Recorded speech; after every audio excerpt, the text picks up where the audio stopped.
Hi there folks, welcome into TK Power Sports and another lovely day out here in Ontario. Well no, the weather is not great, but that's okay because we have some great side-by-sides to put to the test. That is the Yamaha RMAX4 Compact, and that is the Honda Pioneer 1005 Trail Special Edition, and we are going to compare them. So in this video, we'll go over all the features, we'll look at the seats, how much space there is for people and stuff, and then you know we're gonna hit the trail, hit the mud, and find out which one handles better and which one is more fun. Well, that's all coming up right now. Make sure you stay tuned.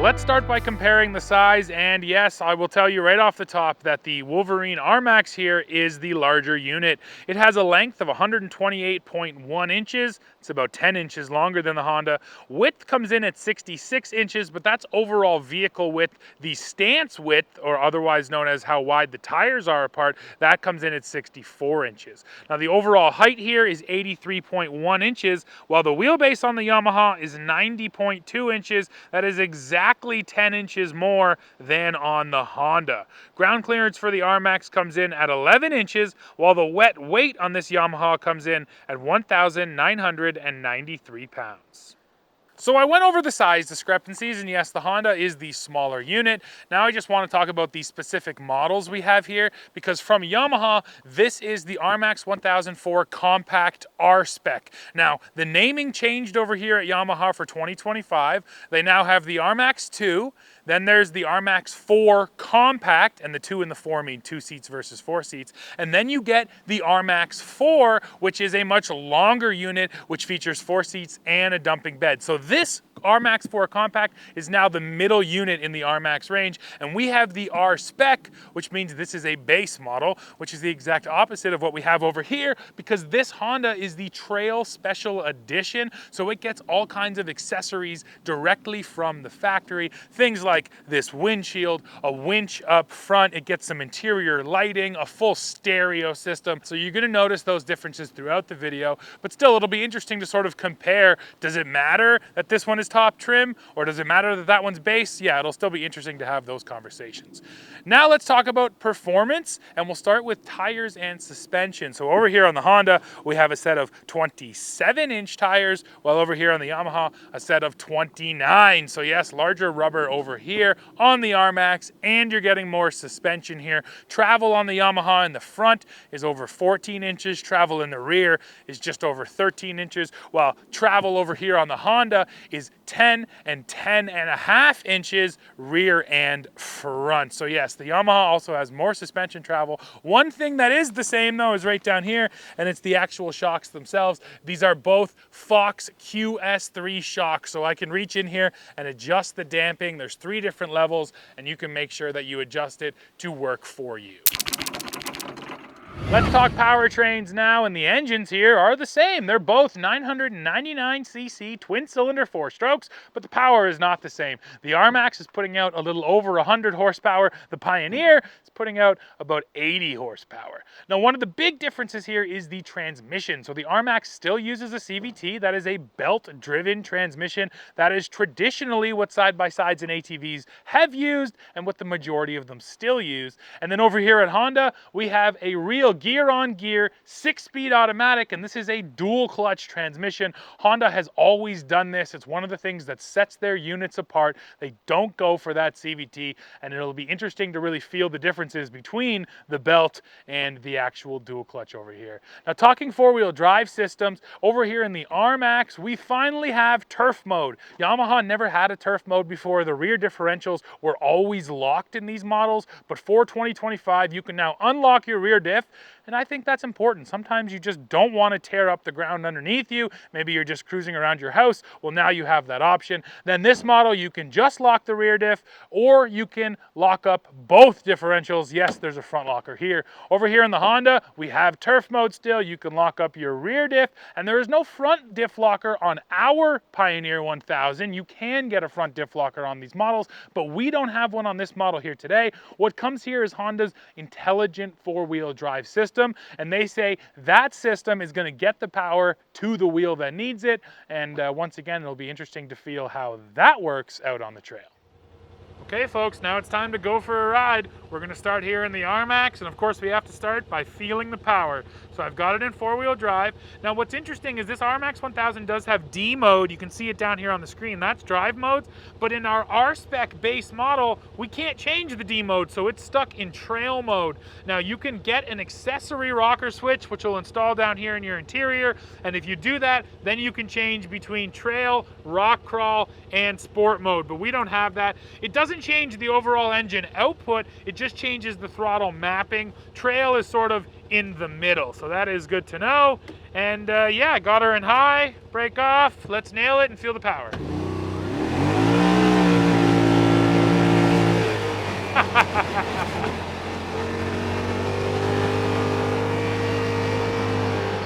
And it feels quite good.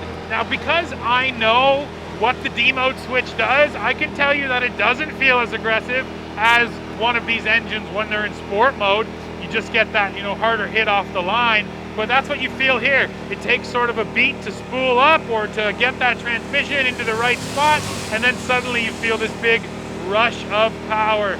So no complaints on the power, and especially here in the mid-range when I'm cruising around 30 kilometers an hour and then I nail it. Oh yeah. Oh, it's right there. So from a standstill, it takes a beat, but once you're already on the move, the power feels immediate. Now the next thing I got to talk about is suspension, because it is one of the largest differences between these models. Although ironically enough, they use the same shocks, the big thing is just travel, right? The Yamaha here has 3 inches more and 4 inches more in the front and in the back. And what that equals is more confidence out here on the trail, more confidence that I can hit stuff at higher speeds and the suspension is going to soak it up. And it also just equals better feeling handling, because when I'm hitting these bumps and ruts at speed, the tires have a tendency to really stay planted to the ground. When I was doing these high-speed passes past the camera, I was working a lot harder in the Pioneer to keep it going straight down a rough trail than I was here in the RMAX, and that has everything to do with suspension travel. Another big update that arrived here for the RMAX in 2025 is upgraded power steering. Now once again, on the expensive top trim models, you get a rocker switch so you can adjust that power steering. On this model, it is just stuck into one setting, but it feels pretty good. It's a little lighter, I would say, than it used to be. Yamaha always, in my opinion, had a good balance between sort of lightness and then feel in your hands. This one, because I can't adjust it, is definitely on the light side, but there's enough feedback there to keep me confident. And recently, I went down to Arizona with Yamaha, and I got the chance to ride all the different RMAXs. And what I found was that in the morning, when I was fresh and ready, I would put the power steering down to the least amount of power, and then by the end of the day, when I was tired, I would crank it up to the most. So it's nice to have that choice. We don't have that choice here, but still, I do like the power steering. And maybe the most important part of this power steering, and I can actually stop and just demonstrate it, is when I go into diff lock mode, my front diff will lock up.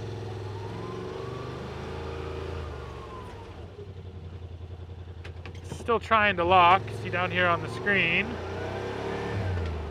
Come on, front diff. Usually my experience has been that this thing locks really quickly, but right now it's not locking.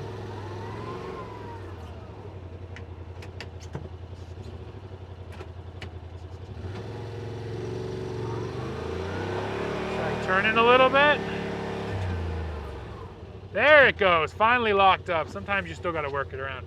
Anyways, when you go into front diff lock mode, that power steering cranks up to an extra level. So I'm really not exaggerating this. It's almost the exact same amount of pressure it takes to turn this wheel. And that's always the downside of a front diff locker, is it just gets way heavier in your hands moving those steering wheels around. But that's not the case here. Yamaha has really dialed that in. So even with that front diff lock, the steering stays incredibly light, which is really cool. If you're using it on and off for rock crawling and stuff, it's nice that you're not struggling with that wheel. So overall here in the RMAX, I think the sense I'm getting is Yamaha approached this machine from a fun-first standpoint. Even though you could say this is a rec ute, you know, it straddles the line between recreation and utility, the RMAX feels like it skews more towards recreation. That's also the case in the back with those seats. Even things like this big passenger grab handle over here, you'll notice the Honda doesn't have that. So yes, in every way, the RMAX just, well, feels a little bit more fun than the Honda does. Now though, I do want to take them out into the mud and see how the tires handle. Now it's mud time here in the RMAX. Let's put it over into low and just four-wheel drive. We're not even going to lock that front diff because I don't think we're going to need it. Oh yeah. And like usual, ooh, look at that. Jumped right up out of the rut. Now let's see if I can get back across the ruts. And that's always the sign of a really good mud tire on a side-by-side or an ATV, when I can come down in these ruts, which we make with big heavy trucks, and then play around in them. And that was really good. And I'm just creeping here using zero momentum, so this is all grip from the tires. But look at that, no problem. Now we're gonna hit some wet rocks here. And I'm trying to take it as slow as possible. And I didn't even feel a single tire slip there. So yes, really good grip down in the mud from the RMAX. And now into the mud with the Pioneer. Same situation, four-wheel drive, got it in low. And we'll try and take the same line as the Yamaha. Ooh, it hopped up pretty nicely there. Now we'll cut back across, slipping a little bit more than in the RMAX. But man, that was actually pretty dang good too. And once again, we'll do our best to just creep up here as slow as possible. Oh, a little bit of slip there. Oh, but barely any. That was very solid from the Pioneer as well. Just before we get back on the trail, I want to talk interior storage and show you guys. So for the rear passengers, all you're getting are these 4 cup holders. Still nice to get something back here, but no actual storage in the rear. Now in the front, you get a few different spots. So you get a pair of cup holders down here. You get this center console, but this is not very deep, so you got to keep that in mind. Perfect for paperwork, maybe a phone, but that is about it. Up here, there's a little shelf in here. This is really good for a phone, and this will actually keep it out of the elements, plus it is rubberized. Now, you also get 12-volt power. On the more expensive trims, there's also a USB port, but we don't have that here on our R-Spec. Finally, the passenger gets a little shelf there, also with that rubberized mat. I like that. And then a fairly deep glove box, a little bit beyond my wrist there. So yeah, not a bad amount of storage up front here in the Yamaha. Now storage here on the Pioneer. So for the back seat, all you're really getting is that one cup holder kind of molded into the door down there. Nice to have something, but not a whole lot of storage for your rear seat passengers. Up front though, it is a very different story. And this sort of shows you how kind of more utility focused this Honda is. You're getting loads of storage. Look at these bins down here. They're getting these rubberized mesh nets. This one actually has a secondary one on the inside there. So that'll really hold stuff in place. There's just more storage in general. You're also getting 12-volt power down there. So you do have power for those things, which is handy. And then one other thing the Honda does here, and yes, it is a bench seat, so you can put 3 people across the front here, which you can't do in the RMAX. This also lifts up, giving you a little bit more underfloor storage, and that pops off to give you access as well if you need to work on this thing. So nice to have that. Nice to get the bench seat. There are also cup holders, driver and passenger, and then of course a glove box. And that thing is pretty dang deep too. So nice to have that. Now there's one other storage cubby just next to the glove box here. On our special edition, we have a stereo. So this stereo is kind of taking up most of the space, but you still get a little space down in there. Overall though, just in terms of built-in storage, yeah, the Honda here is just gonna haul more stuff. Now let's head back out on the trail. And now folks, here we are in the Honda, ready for a trail ride. So we're gonna do the same thing. I wanna feel the power, except here, we're gonna put it into manual mode. If I hit this button down here on the dash, I can go to manual mode, which means I can bang off the shifts myself. There's also automatic with sport mode, and that's gonna change your shift points. But I wanna shift, and yes, look, I have paddle shifters. That's one big difference, and even though I said the Yamaha's more fun focused, what's more fun focused than having your own paddles, right? So I love that Honda gives me these, and then just having the satisfaction of actually, you know, banging off real gears is always fun. But let's feel it in action, okay? So we're in four-wheel drive, high, and full power. Let's feel it.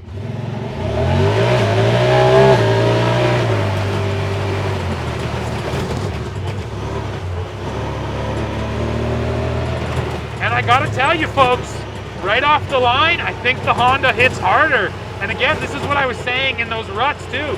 You just feel like there's more instantaneous response from this transmission than there is from the CVT and the RMAX.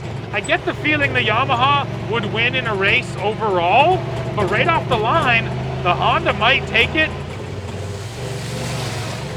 So let me touch more on these paddle shifters. First of all, the shifts here are super fast, and that's the whole thing with the dual clutch transmission. That's what makes the dual clutch so special, is that it can bang off those shifts in lightning speed, and they feel like it when you're pulling with your foot to the floor and you grab those paddles. It's just bang, bang, and shoots off those shifts, and that's a really rewarding feeling.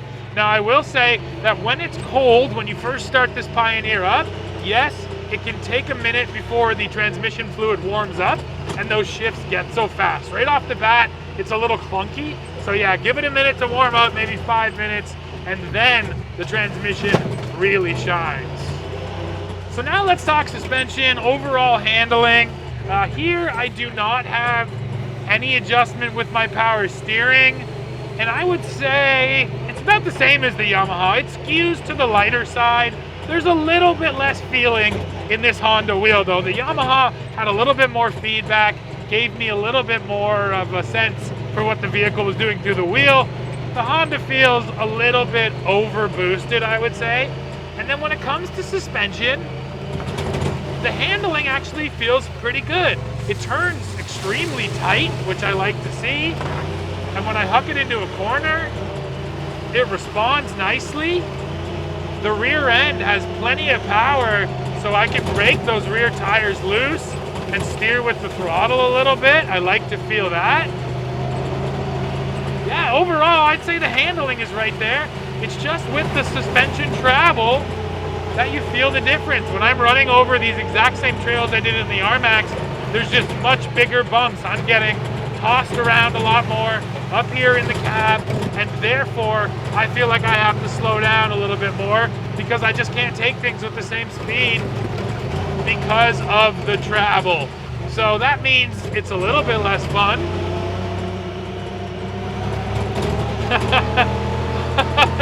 But on the flip side, I'm still having a blast out here in the Honda, don't get me wrong. So I think the summary here has become pretty clear to me, which is just that both of these side-by-sides are quite fun, but Yamaha feels like they approached the RMAX from a fun-first perspective, where Honda came at this Pioneer from a utility-first perspective. And yes, I even pointed it out, look, the passenger over here doesn't have a grab handle. They only get that handle up there in front of them and nothing else. Now we do get a bench seat here though, which of course you can't get in the RMAX. So that means the Pioneer can actually fit 5 people versus the RMAX's 4 people, once again in a nod towards utility. So like a lot of comparisons, I'm not necessarily going to say which one of these is better or worse. It's really just about what is your usage case? What are you looking for?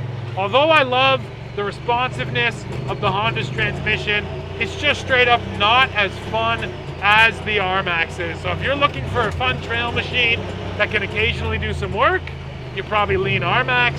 if you're looking for a really competent utility machine with a dump bed that can occasionally go out and have some fun, you're going to be better off with this Honda Pioneer.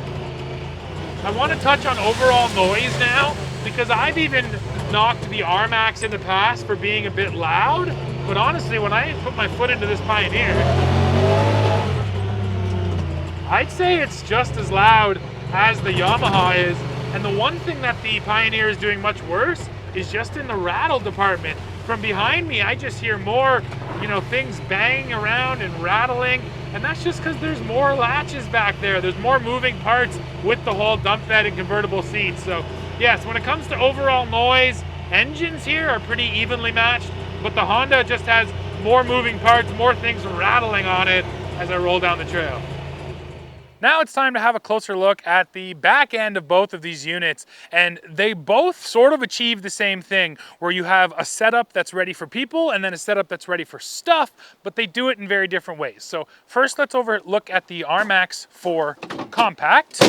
So nice tailgate there. So this is cargo mode. These rear seats push all the way forward and they leave you this much space back here. Now, it's not a massive amount of space, and I guess my biggest issue with it is you do get all these nooks and crannies down here, and you're getting this rail system, so you're not gonna haul, sand or gravel, things like that back here, because it's just gonna get sort of all over inside those little nooks and crannies. So I don't love that, but I do like that you can get this space. And if you're just hauling a cooler, actually a spare tire fits back here really, really well, which is cool and good to know. So if you're hauling stuff like that, yeah, this is gonna work for you.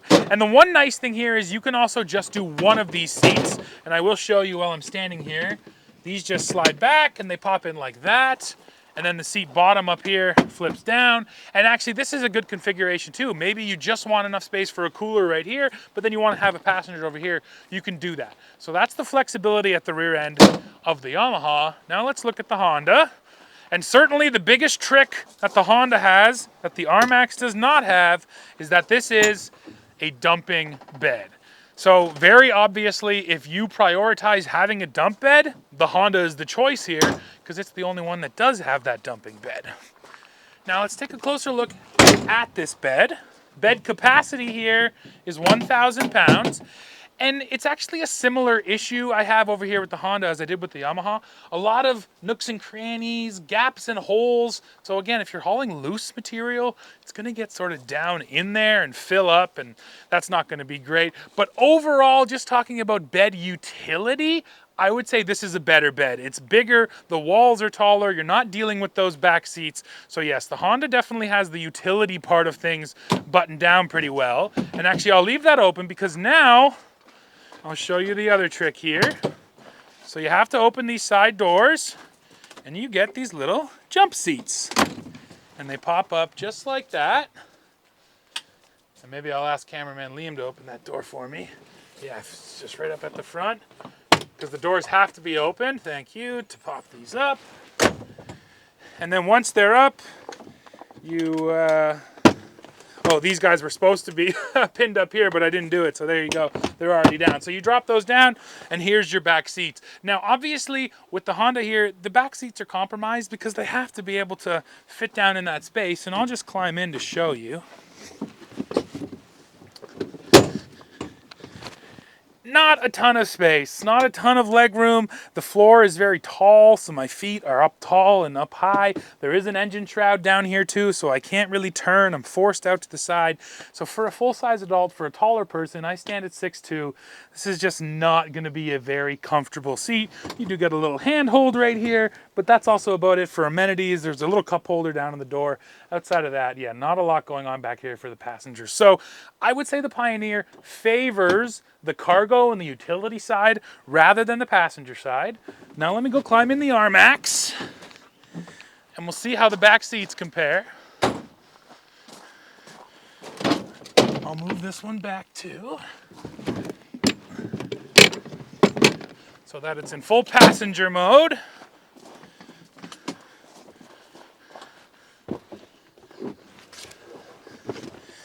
So Yeah, it's an entirely different seating position. This really does fit my body quite well. I'm up nice and tall. My knees are actually almost low, but they're nice and flat. They're not sitting up, crunching me in here. The only issue is this engine shroud does push my legs kind of out to the side, so they're a little close together in my feet. I wish I had a little more space in there, but outside of that, this is excellent. Tons of headroom, so no issue. A big handhold right in front of me, so you probably see where I'm going with this already.